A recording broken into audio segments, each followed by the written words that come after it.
Kasus jambret handphone yang beraksi di depan KP Kotang, Jalan Angkatan 45 Palembang, akhirnya berhasil ditangkap sama Kepolisian Sektor Ilir Barat 1 Palembang. Kejadiannya bermula sekitar jam setengah 7 malam.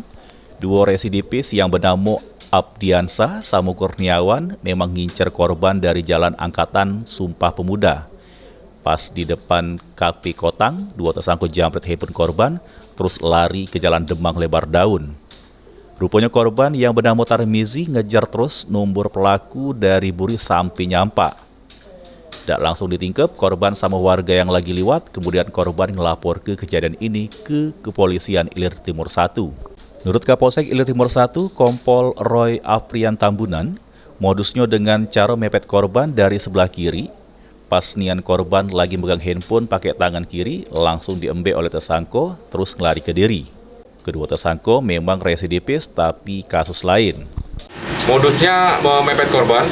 Kebetulan memang handphone ini sedang dipegang oleh korban di tangan kirinya dan dipepet dari sebelah kiri, dirampas, langsung melarikan diri. Kabur ya Bang ya. Ini yang eksekutor yang jambret yang bawa motor yang mana ya antara dua pelaku ini Bang? Untuk yang bawa motor, Saya Pak. si Kurniawan. Untuk yang mengambil handphone, si Abi. Pak, dari catatan kita, mereka ini pemain lama apa baru? Untuk kasus jambret sendiri baru ini, tapi sebelumnya pernah juga kami tangani kasus yang lain di polsek kita. Oh, residipis ya? Iya, keduanya sudah residipis. Uji salah si kota tersangka bernama Abdiansa, dirinya ngaku memang niat nak ngelaku ke jambret, duitnya untuk keluarga beli kebutuhan di rumah Cak Sayur sama beras. Ayo, berarti lah memang sudah kau niat ke ya? Ya dia lagi main itu Pak. Oh, teriak ada korban itu? Iya Pak. Sampai teriak Pak. Menjadi kau? Iya. Siapa yang duduk belakang? Aku Pak. Oh, yang pilot siapa? Yang bawa motor siapa? Aku Pak. Oh, Rencana kalau berhasil nak laporkan itu. Ya, bagi dua Pak. bagi dua. Duitnya untuk apa Bang? Ya untuk anak masing-masing Pak.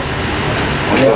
Siapa? Ya, beli kebutuhan. Beli sayur Pak. Terus Tersangka ini dikenakan pasal 365 KUHP, pencurian dan kekerasan, di penjara paling lama 9 tahun. Mulyadi, PAL TV.